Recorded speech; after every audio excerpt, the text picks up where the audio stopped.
Welcome to the Ochsner Andrew Sports Medicine Institute podcast studio for another episode of NewOrleans.Football presented by PJ's Coffee. We're coming to you from Veterans Memorial Boulevard, right next door to Matt Bowers Ford dealership. You can get great cars, great prices, great customer service there, and any Bowers dealership throughout the region are going to offer you those same things. So if you are in the market for a new or pre-owned car, make sure you go check out Matt and his team at one of their locations today. It's week one, baby. We got a great breakdown today. We're going to start talking about the Saints. Everything is about to actually be real. There's no more theories. There's no more thoughts. There's just actual game, actual analysis, actual stuff to follow. So if you aren't signed up for NewOrleans.Football, make sure you do that today. Get locked in for the whole entire season. You get all of our shows early, pregame show, postgame show, all the news, all the analysis. If you aren't signed up, make sure you're doing that and get that done today. Be locked in for the whole entire season because this season is going to set the stage for not just right now, but I also think the future. And we're going to start breaking all that down on today's show with our irresponsible player predictions, but some more serious hardcore stuff for people too. So stay locked in right after this quick word from our great sponsors. Ochsner Andrew Sports Medicine Institute is a regional leader in orthopedic and sports medicine innovation and treatment, caring for both our active community and the New Orleans Saints. To learn more, visit ochsner.org/sportsmed. Long live you. The New Orleans.Football show is proudly presented by PJ's Coffee. PJ's Coffee has some of the best drinks that you can find. They have locations all over the city. They have pastries and everything else you need to get your day started. So go check them out.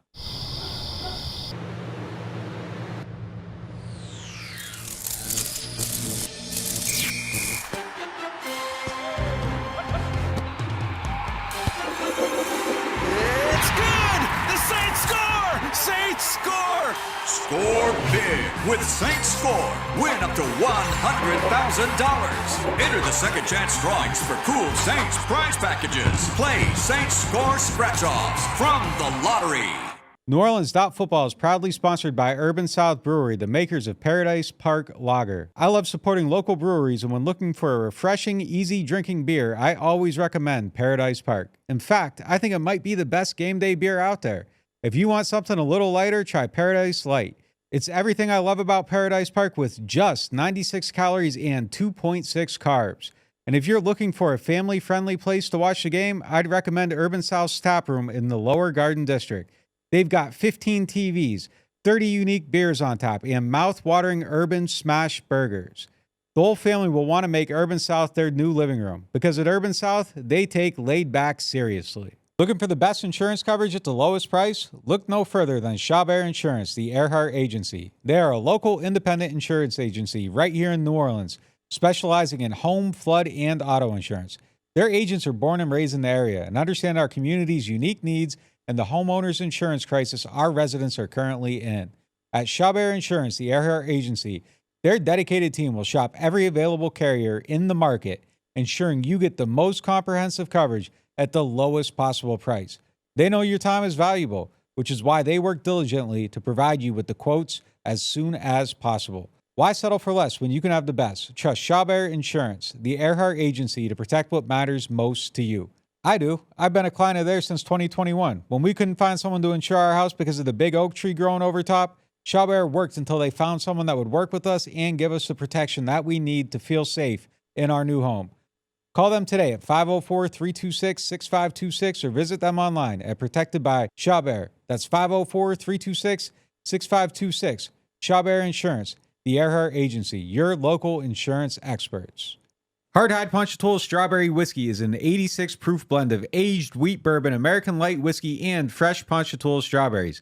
Blended in New Orleans, it is not for the thin-skinned. Look for it in your favorite stores, bars, and restaurants. New Orleans.Football is proud to be sponsored by Firehouse Subs. Make sure you check out their location on Veterans Boulevard. Attention Saints fans, don't let pests and termites invade your home field. Trust the team at Red Pest Solutions to tackle those unwelcome visitors. Call the Red Man today for unbeatable pest and termite control. Score peace with no pest. Visit redpest.com, REDDPEST.com. All right, let's get into the show.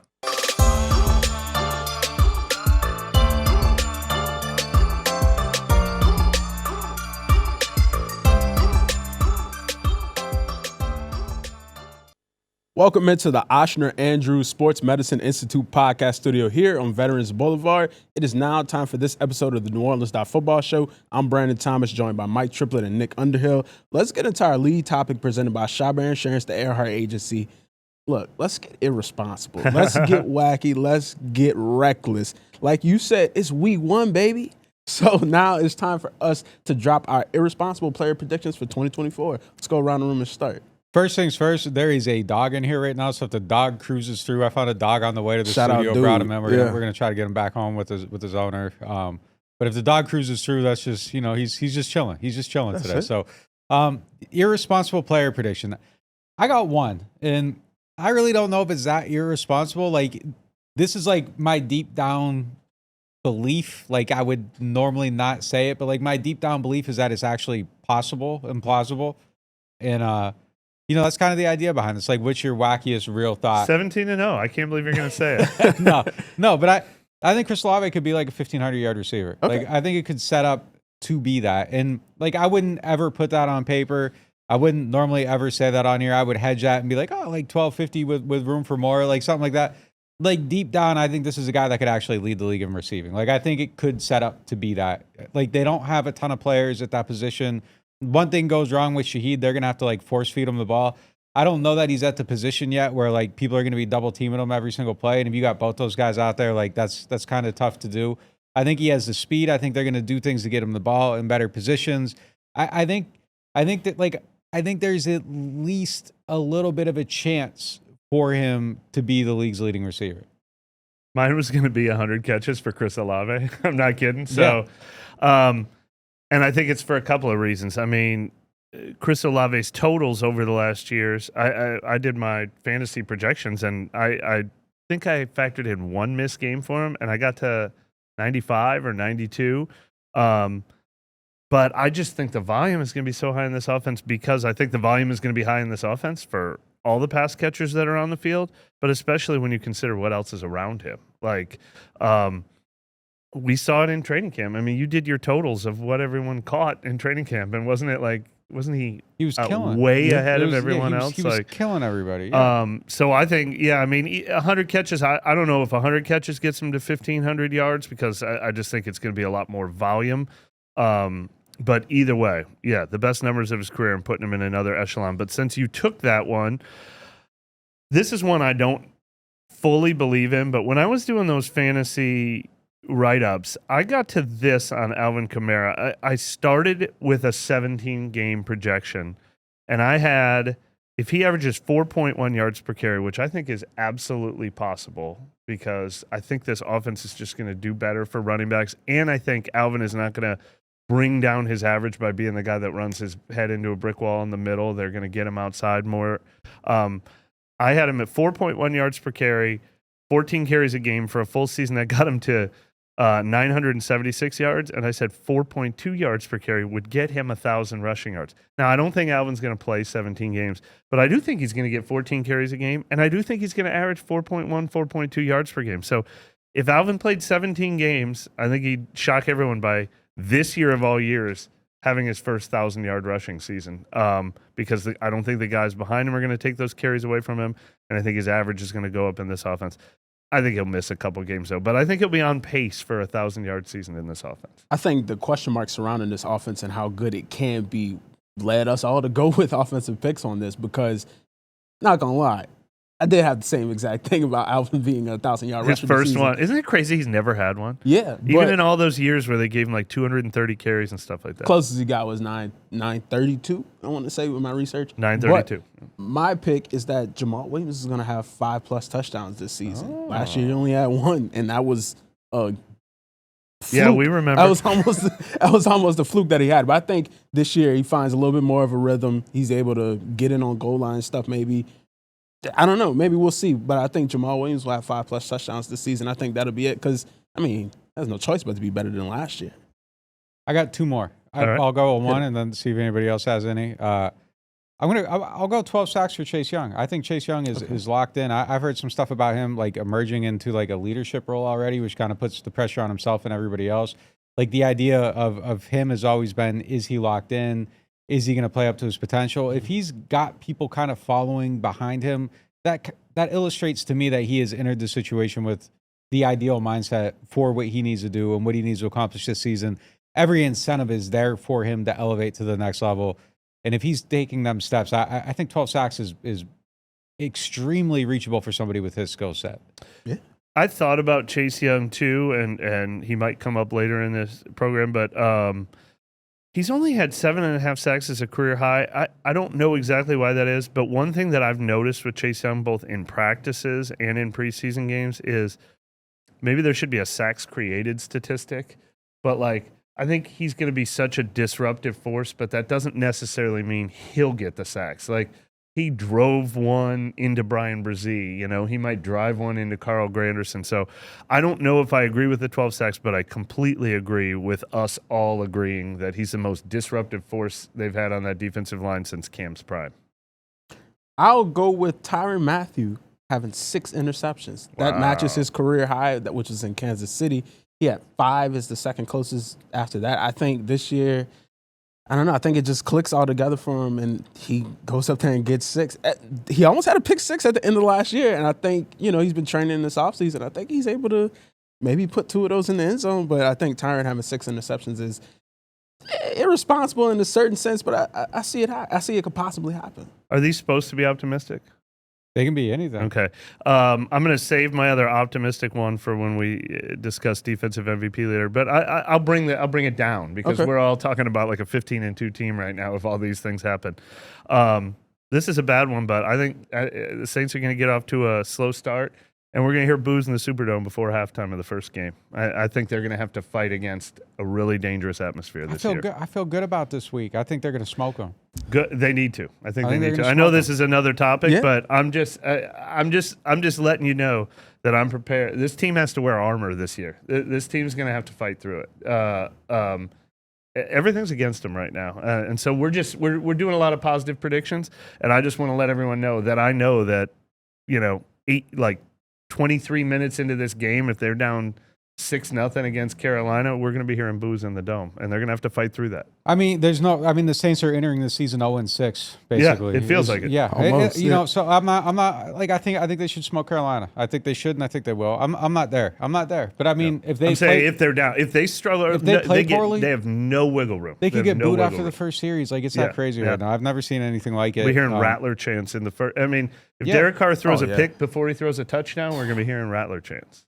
I hope that they buy themselves enough room that we can see what this offense is supposed to be with the starter, and that everybody can allow the process to play out. Like I agree. I think it's like worth finding out like if this quarterback and if this coaching staff can merge together. Like they didn't end last season terribly. Like no, if they had started last season, buying time is a perfect word for it. If their last 5 games last year were their first 5 games, it would have bought them the whole year. It would have bought them the grace of the entire year. But it did not play out that way. It was a lot uglier to start, and by then the finish felt cheap. That's a natural transition to our next topic presented by Urban South. Since the regular season dropped, we've kind of looked at this game as a very important game. You've consistently talked about how this is a must-win game for DA. He's right behind you. He's right behind you right now. So do we continue in the conversation about week 1? Like, is this a must-win game for the Saints against the Carolina Panthers? The biggest must-win of his career, I think. Of Dennis Allen, I mean, it's just, I guess you could say in either. That's probably not true. He probably had to win in London to avoid getting. But in his career as Saints head coach, biggest must-win for sure. Because of what you said. Because it's the team they're supposed to smoke. It's a tough start to this season, and they have to get off to a good start to keep the fans at bay, to keep the players who I think are bought in right now, to keep them bought in. You can't lose at home to Carolina if you want to keep any good vibes. Potentially. I would say last year, would they finish? They won 4 of their last 5. Like I felt like they were on the precipice of implosion last year, and they managed to win that game. That game, in hindsight, was a huge must-win. But it's definitely the biggest. I mean, this is a massive. Like we're picking nits. So like if we're going to start ranking them, it's within that tier of games. That absolutely. I mean, you could argue this is the biggest one because all the things we were just saying, they are entering the season with the optics of like a 0-6 team. And if they lose this game to the most beatable team on their schedule, it's gonna get loud and it's gonna get ugly. And I don't know that it actually puts pressure within like the front office down on the DA. Like, I don't think they would react to one game or anything like that. But I think players that have bought in, and the buy-in is incredible right now. But as we saw last year, that was conditional. Mm-hmm. They were not bought in at a certain point last year. They were starting to buy out a little bit. And I have no idea how they finished that season, because it was getting rough. It was getting rough. The waters were choppy. The waters were legitimately choppy. People were kind of looking around, and they were all talking about how they were playing for each other and everything. Be like, are you playing? No, we were playing for each other. We were playing for each other. And they found a way to do it. I think they are bought in right now, though, legitimately. And the vibe at camp and all that stuff was legitimately, it was good. And like some players that we were looking at last year, like, where's he stand on this stuff? They're bought in, speaking up, all that stuff. So, but that's conditional. You lose this game, and I think all of a sudden people start looking back to 6 weeks to go to last season and how things were, and here we go again, and you got the fans booing, and you got the Rattler chants, and you can't allow that stuff to happen and keep this like, a good atmosphere. Like you're going to be fighting it all season long, and they already have the lowest ticket price in the NFL on the resale market. You just can't let it get away. You can't let it get away. You cannot lose that game. For those who are listening audio only, Nick actually gave a sideways look. That look he was describing, Nick, like, have you heard that expression? Looking sideways at? It was pretty impressive. Oh, I did that? Did it on the fly. All right. Yeah, we got to see that. Okay. That's art. But you're right. The stakes were higher for that game you were describing, which, by the way, was at home against Carolina. Isn't that hilarious? Right. They lost 3 games in a row to get to, oh my God, what was their record at that time? I'll have to figure it out later. But they had lost 3 games in a row, and they had to win 4 of their last 5. So they had 5 wins and 5 and 6 maybe at the time. Lost 3 games in a row, and yeah, they had to win that home game against Carolina. Otherwise, I mean, I think Dennis Allen's job could have been at stake. His job is not at stake in this game. It's just that atmosphere that we're all talking about. And you're absolutely right about. Who was the game before Carolina? It was the Detroit game. Well, they lost at Minnesota, went into the bye week, then had their worst loss of the year at Atlanta. Right. Then they came home. They were down early, huge against Detroit, like down 21-0 in the first quarter. Put up a decent fight to catch up. Was that the I'm tired of the negativity brother game? It's around that mark. It's around that mark. The bad 1-2 punch was Minnesota before the bye, Atlanta after the bye. And then Detroit, they were down like 21-0. I think that Carolina game is the Eric McCoy, Derek Carr game. That was heading into Detroit, because Detroit is when he got booed. Carr got booed during the Detroit game. Every time he went on the field, Taysom Hill came off and all that. That was leading up to the Detroit game. He was getting booed in that. And it was all the Lions fans there. And then the Carolina game was just empty seats. It was just empty seats. So you're right. Like Dennis Allen's not getting fired and Derek Carr's not getting benched, no matter how bad this game goes. But they're just it's an uphill battle. Like, I think this team really needs to be like 4-3. I suppose it could be 3-4, but that, it has to be a win over Sean Payton in Week 7. So can they survive 2-4? I don't think they can be behind the 8 ball at all this season to avoid all that negativity. So you got to take the free space on your bingo card, and that's at home against Carolina.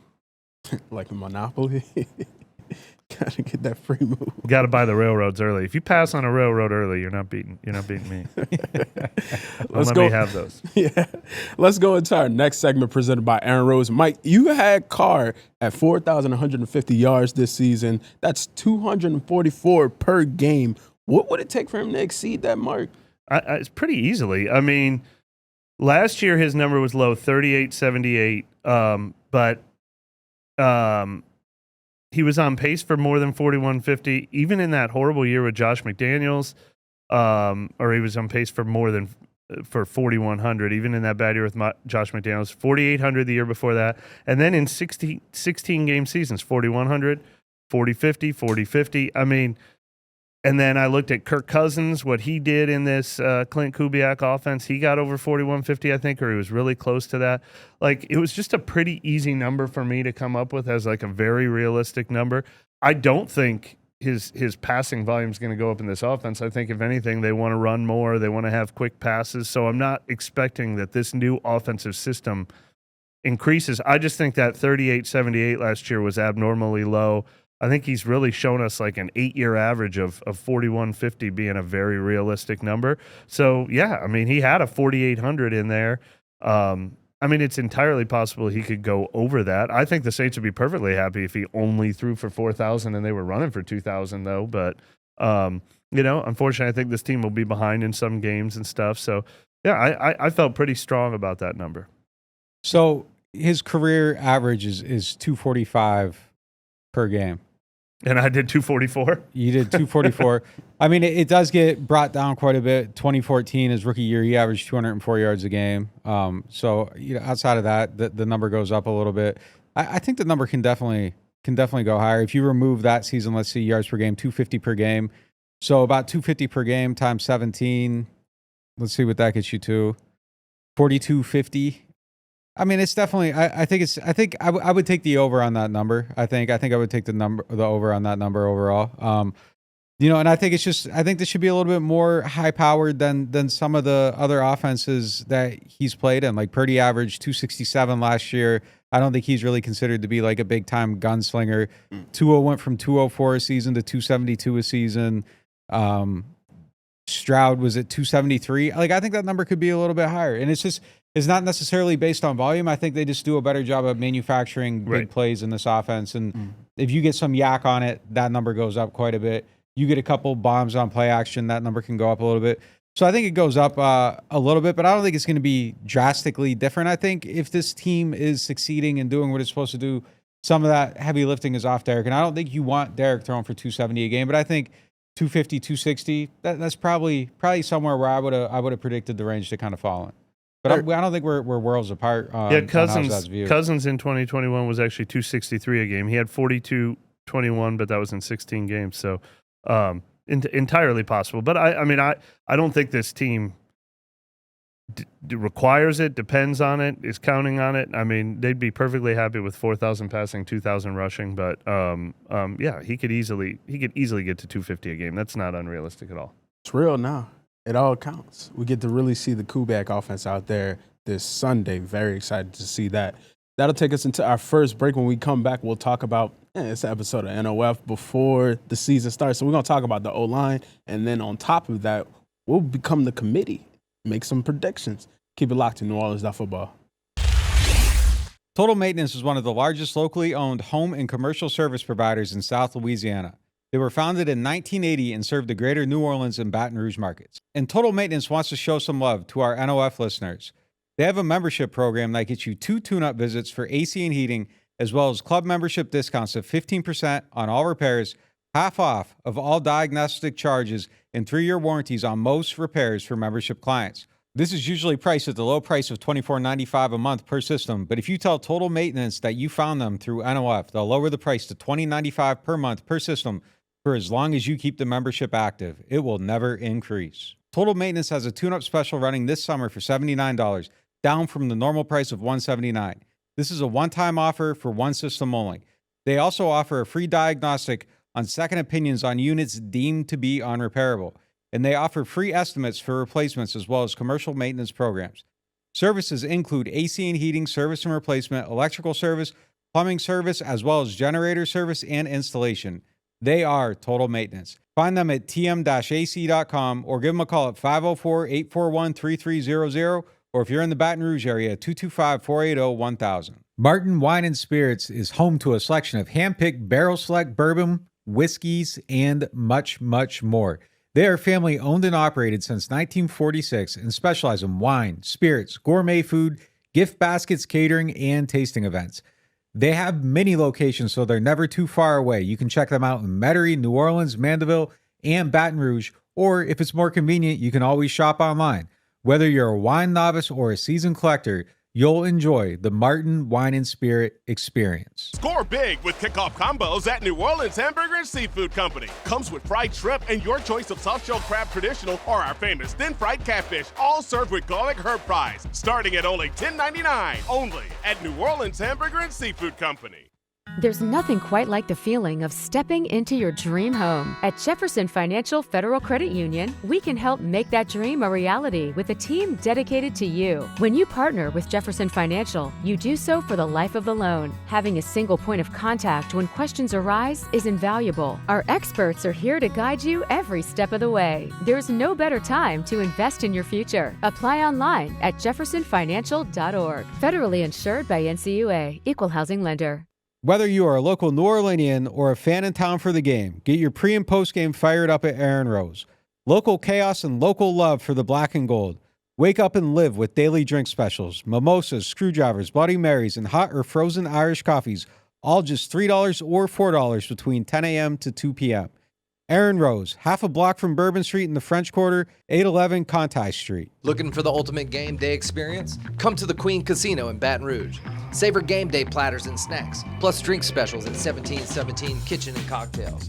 Wall-to-wall, state-of-the-art TVs mean you'll see every touchdown, Hail Mary, and big turnover in crystal clear HD. Place your bets and feel the thrill of every play with our DraftKings Sportsbook. So come out for game day and let our team make you the MVP. The Queen Casino in Baton Rouge, where every moment is a win. Welcome into the Oshner Andrews Sports Medicine Institute podcast studio here on Veterans Memorial Boulevard. It is now time for our next segment presented by Jefferson Financial Federal Credit Union. Offensive line, been a hot topic the entire offseason. Key point being Trevor Penning. I mean, on the depth chart right now, he's the starter. So does he start this game, and then where does it go from there after that? I wouldn't. I wouldn't. What are they going to do? I don't think they will. Just my guess. I don't think they will, but because I wouldn't. I don't know. I just got to guess that they wouldn't. I mean, they saw what we saw. They got to have the same concerns that we have. Uli Udoh isn't a magic cure, and I think there could be an argument of like, okay, try Trevor here. Does it succeed? Does it fail? And then go from there. But I would rather start with Udoh and wait to put Penning in there until I felt a little bit more confident about him. There's no way that there's confidence in that building about him right now. They have to have the same doubts that we have. They have to be having the same conversations that we're having. We all watch the same thing. And sometimes stuff happens on the offensive line that's beyond us. There was nothing that happened in this setup that was beyond us. In the first time last year when I wrote that they should bench him, I was seeing things that were, not necessarily even as bad as some of the stuff we were seeing now in that same week. Like, they were seeing the same things they gave up. So I have to believe that we're kind of aligned on the same viewpoint. Yeah. They see it, we see it. I know PFF gave him good grades. I don't agree with the grades that they gave him in that last preseason game. I thought it was shaky enough. I do believe that was the best he's played in the preseason. I believe that was probably the best that he played out of, if you stack practices and games all on the same scale, like that game's probably at the top, but it still wasn't good enough. And I would just wait. I would keep developing him, see if it gets to a point where you're willing to put him in, and I would play the vet. I got bad news for everyone watching and hoping the Saints are going to do well. I think Trevor Penning is going to start in week 1 because the Saints saw everything we saw. And yet in that final preseason game, they're still trotting Uli Udoh out there and starting him at guard and still giving these reps to Penning. And I'm just like, if you've decided, like we all have, you got to try someone else at right tackle, give him some snaps at right tackle. I mean, Uli Udoh was playing left tackle last year, and then he was hurt. And then he was playing guard most of this preseason. Like, if Uli Udoh is your starting right tackle, act like it. Like, this isn't about deception and subterfuge. Get him ready. We went out there to practice last week, Wednesday and Thursday. It looked like it was still Penning as the first right tackle. I don't care about Penning's confidence anymore. I don't care about, like, we got to give him every opportunity. I think the time to rip the Band-Aid off was like 2 weeks ago, and we didn't see them rip the Band-Aid off 2 weeks ago. So I think it's irresponsible if they do it now. They should have done it 2 weeks ago. I think they're gearing up to start Trevor Penning. They do have 2 weeks here to prepare Udoh to start the game. So I think there's time for that. I would have played it out the same way, honestly. And I'm not defending how they approach it or anything, but I would have worn out every possibility with Trevor because you have to try to make it work with him. And I think that you just have to have a plan. Okay, we're going to spend the next 14 days now getting Udoh ready and go from there. If they start Trevor, I don't know. Like, he better show it because I have serious doubts about the ability. And I'm not sitting here saying that I'm definitely right and that he can't go out there and succeed. He could go out there and succeed, but if you play him, he needs to, and he better not be getting your quarterback's ass kicked because we know how it's going to play out. We know that's not good for Derek. We know that's not what he needs to perform.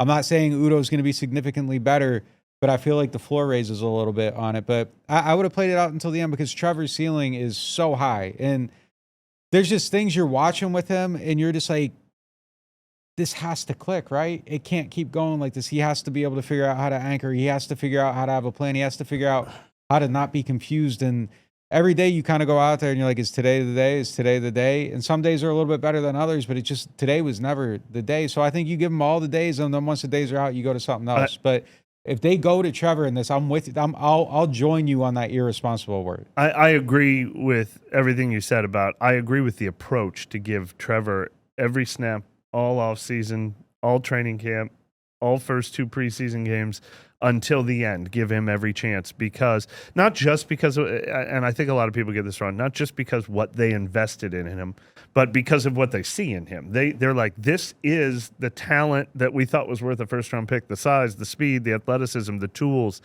and they wanted to make that work. It's their job to make it work. You're supposed to tell your coaches, look, this is a talented player, make it work. You were supposed to give that every chance to work. I'm just saying, I think they've passed the end. I thought the end was, all right, there's 1 week left of training camp. Let's start rolling Udo out there and doing every other series at least. Let's go into the final preseason game and do every other series. We did not get to see all of practice. They started kicking us out of practice last week, so we don't know what they did in full team drills. But when they were lining up to do their individual offensive line drills, it's still Penning going first and Udo going second. I'm like, the end is not 5 days before the game. The end is more like at least 2 weeks before the game. So I would hope that if they're thinking of starting Udo, that they were doing it in practice after they kicked us out last week. I strongly believe that our great reporting hack at practice is over. I strongly believe it's over, because even the way they were filling out the offensive depth chart, everything was a little bit murky. They weren't telling the truth on it. I hope so. It used to be. It always cracked me up because Sean Payton, like the most secretive guy in the world, but you could go out to practice and they wouldn't hide their intent at all on anything. And it was just kind of like, all right, like this is what you're doing. And then they go into the game and they do it. I think that they're going to show us, and then when we leave, they're going to do something else. I think the staff works a little bit differently. But to the Penning point, though, if they hadn't shifted coaching staffs, I do believe going into this camp, they probably would have just not had Penning in that role, and they probably would have gave up on him sooner. But you got new staff, new eyes. You got Benton and Dennison. They're looking at Penning, and Penning looks like if you're a coach and you're an offensive line coach, he looks like a great block of marble, and you're like, I can carve this. Yeah. I can make something out of it. And the other staff already knew when they started chipping away at it, it was cracking and it was irregular, and like you couldn't make it.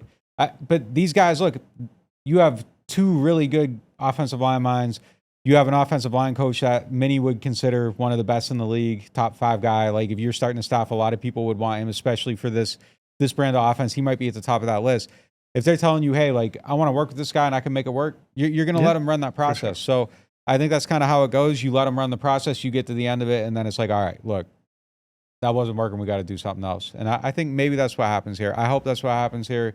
I think Penning would probably benefit from not going out there and struggling. I think some guys can struggle and learn on the job. I don't think he's one of those that's going to take that as well as others. So we'll see. I think that fresh set of eyes, I like that a lot. That fresh set of eyes on him. Oh, I could build him. I could turn him into, what I want him to be. He's still clay at this point. I like that approach. Sounded great when we were talking about it at the Combine in February. And at the beginning of OTAs, we just haven't seen it play out. No, it's over now. Like, it's over now. Yeah. Let's roll into our next segment presented by New Orleans Hamburger and Seafood Company. We're the committee now. We have the power. We can sit here and select who we want for who will win awards for this upcoming season. Start off with you, Nick. First award, Offensive MVP. Who you got?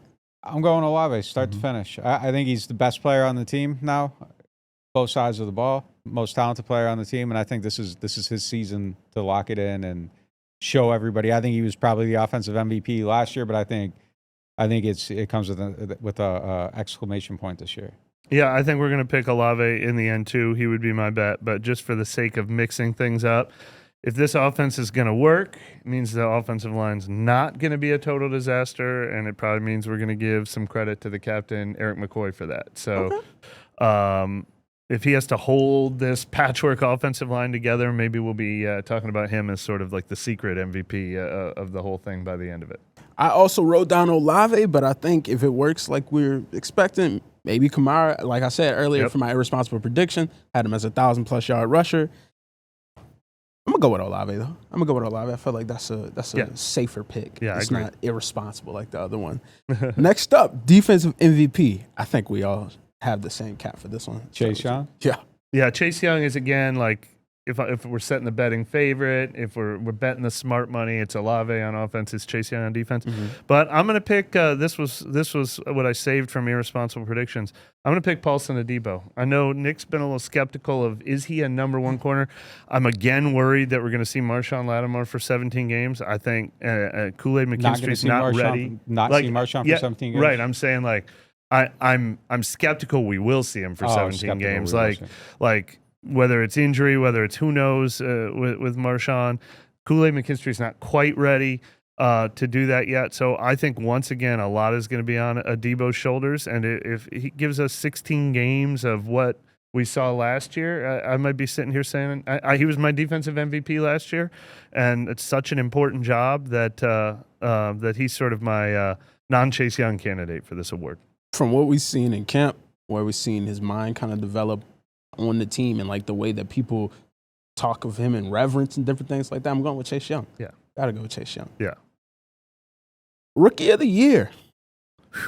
I mean, Talia Safuaga is sort of even easier than the other choices we said, and it's even almost impossible to come up with a dark horse on here. I mean, my number 2 is maybe Christian Boyd. I think of like all the rookies, he might play the second most important role, but Talia Safuaga is just like, I mean, should this be a non-Talia Safuaga? Is there anyone else who could even come close? Yeah, it's tough to get to anyone other. I mean, like, I don't think Bob Memes will do enough. I don't think Jalen Ford, Boyd, Kool-Aid probably won't get the snaps. Say it, because I wrote it down. Say it. You're going Spencer? Spencer Rattler? I don't think he's going to play this year. I don't think he's going to play this year. But like, if they start 2-4, he might. He might. So I mean, there's a. If it gets bad enough, I think you do go to him. I really do. I think you find out what you have at a certain point. If you get off to that terrible start, if you lose to Carolina and you're 2-4 and you lose to Denver, like there's definitely a possibility that you're like, all right, let's see what we got in this guy, because I think you have to at that point. But I don't think it gets to that. I don't think it's going to be bleak enough this season to do that. Yeah. The floor obviously is what it is, but I don't think the floor is low enough to get to total disaster. So I would say no on that one. I have to go Fuaga just because I don't think anybody else. And I'm with you. I think Boyd would be my number 2. Fuaga. Yeah. I think Fuaga. Hey, man. If it gets bad, show me what you got. But I don't think it's going to get to that point. They got the undrafted guys, too. 4 of them made the roster. Hey, maybe it'll be Matthew Hayball. What's the point where you'd want to see him? Rattler? Yeah. The problem is we said the schedule is so tough early. I'm predicting them to start 2-4, and then the schedule eases up a little. I think it's more like, I think they'd have to be more like 4-8 before we're in Rattler territory. Honestly, like I think this season needs to really be lost. I mean, because if you're 2-4, that means you can get to 5-5 with an easy schedule, and you're probably in first place in the NFC South at 5-5. That seems very early for them to be doing that. So I'd say 4-8. 4 games below 500 in the second half of the season becomes Rattler time for me. I think there's a psychology element to this, though, where if you're 2-4, you're probably feeling like you're going to lose your job and you want to try to do something to save it. I don't think that happens at 2-4. 2-5, it happens because that means you just lost to Sean Payton. So 2-5, yes. 2-4, 2-5, like you got people booing. Yeah. It's loud. Everybody's already against you going into the season. I don't know that you survive 12 games in that atmosphere. That's the actual one, because week 7 is Thursday night football at home against Sean Payton. You lose to Sean Payton and that Broncos team that we don't think is that special. Now you're 2-5 and you have 10 days before your next game. 2-5 might be the reassess moment. They got to avoid 2-5. And look, I'll add to this too. Maybe DA would want to hold it out and he has final say. Mm-hmm. But you also have an offensive coordinator who probably feels like this is his last shot. Yep. And if this doesn't work, he might not ever get another shot again. So you have 2 people that are aligned in something that might feel like we need to do something and show something different. Press that button and see what it is. You know what the the top on the dome would explode if Spencer Rattler and DA go against Sean Payton and Bo Nix. I don't think it would happen before. No, I don't. Definitely. Look, and here's the other thing. I'm not disagreeing with the theory of 2-4. I'm just looking realistically at the schedule. I mean, if they lose to the Cowboys, Eagles, at the Chiefs, at the Falcons, like they're Vegas says they're going to be 2-4 right now. 2-4 isn't even underachieving. 2-4 is expected right now because they've got a lot of heavy hitters on the beginning of the schedule. I'd be very surprised if 2-4 is enough for them to say, you know, I said we've got to 2-4 do lose to something Denver. best. That was my premise. And then lose it, so that gets them to 2-5. Yeah. Mm-hmm. I don't think. I don't know if you survive 2-4 though. I know it's gonna be. That's why I hate the schedule. I mean, we said it the day the schedule came out. I hate it. I hate that. Like this team needs to be 3-3, and everybody calm down. Maybe there's something here. I mean, this team probably will be 2-4. To be honest, I mean, they better not be. I know. Wild times, yeah. And finally, most improved player. Who you got? Alontae Taylor. Yep. Okay. He's the chalk answer. I mean, I think we all agree on all 4 answers. Yeah. I'm trying to think. You go. I gotta check my phone to remember who I picked as a second one because Alontae is such an obvious choice for this. Right. My second pick was going to be Jamal Williams just because he kind of has to. Fair. That kind of went into my first. I was like, okay, Alontae is, of course, because at first he was expected to be in this huge camp battle. He won that within like the first week and a half, and then I was like, okay, I got to pick somebody else. Jamal Williams, and then after that, as a backup, Groupie, just because. Oh, all right, I like it. I mean, he got old dude. I had Shaheed and Brzee as the other guys on my list. Brzee's a good one. Okay. First of all, Alontae, we're not just picking him by default like we did Talifuaga. He was maybe the training camp MVP, definitely training camp most improved. Looks so comfortable, looks so confident, was making plays all summer long, especially with Marshawn and Adebo out there. I mean, he's earned the right to be our top pick for that award. The real answer. But the other ones I wrote were Carr, but I mean, we're Rashid. I think we're only going to see slight improvement in his numbers, but I think he's just going to be more important. I kind of thought the same about Cesar Ruiz in this offense. But Foster Moreau in the same vein as your Jamal Williams. I just think he's going to be a lot more used and it was really a lost season for him. I think he's going to be a functional, valued guy in this offense this year. We missed the headline battle here is Alontae versus Pete Werner. I think that's the actual. Werner. I think that's the actual. That's a good one. I think that's the actual battle here. Yeah. All right. Showed it. Wow. And none of us said Cam Jordan. I think Cam Jordan should be improved from last year. It just won't be most improved. He had a really down year last year. Yeah. Now let's get into the Martin Wine and Spirits question of the day. Martin's is home to a wide selection of hand-picked barrel select bourbon, whiskeys, and more. Martin's so much more than just wine. Today's question comes from Who Dat D. They ask, how do we think they approach the position battle of safety besides Tyrann in week 1? I think Howden's going to start. I think Howden gets the most snaps. He starts, and that's the guy. I agree, and I think Howden kind of ran away with that at the end. I do wonder, I mean, Jonathan Abram is definitely a candidate for me to get, I don't even know the practice squad elevation rules right now. Are you allowed to do that without cutting anyone still? Like, I have a feeling Jonathan Abram will be active in week 1, and we could see what we saw on the practice field all summer long, that like when it's nickel, now it's a different guy, and when it's dime, now it's I could see some rotating of snaps based on their defensive packages as opposed to Howden playing like 70 snaps. But Howden will be the starter and play the most, I think. I mean, I could see taking Howden off on rundowns, but I think he should be out there nickel and dime every single snap. I mean, I like Abram as a player. I think he works really hard. I think your team's better if he's not playing a lot of snaps. Like, I think that's just who he is. He got cut and he's on no one signed him to their 53. That's just that's who he is. He's a solid 53rd, 54th, 55th player, but I don't think you are at your best if he has to be somebody that's playing the bulk of your snaps. That's what I was going to say. Outside of players' personal feelings, he was let go and not touched, and then he came back. So I would say Howden is going to get those snaps. He was on the practice squad all last year. Nobody, I think he's a good player. I think he brings a lot of energy. I think he's an amazing teammate. I probably would have found a way to keep him on the 53 just as hey, I'm keeping this guy around because he outworks everybody, and this is the type of stuff that we're rewarding here.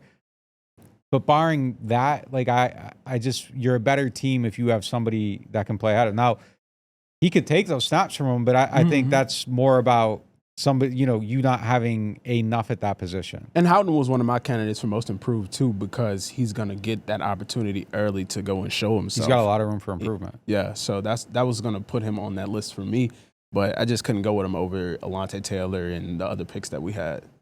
That'll do it for this episode of NewOrleans.Football. If you're already subscribed, stick in here because we're going to hit overtime. And if you're not subscribed yet, it's week 1. Make sure you subscribe for all the best Saints news. Nick is on a... Who are you comparing yourself to right now in terms of sports? You Kobe, Jordan? I'm just a guy working hard. Just a guy working hard. Come on, we love it right now. That's it. Just a guy working hard. We man. love to just see trying it, to bring man. my best every day. That's it. That's right. That's right. We appreciate you all for stopping by. Stick around for overtime.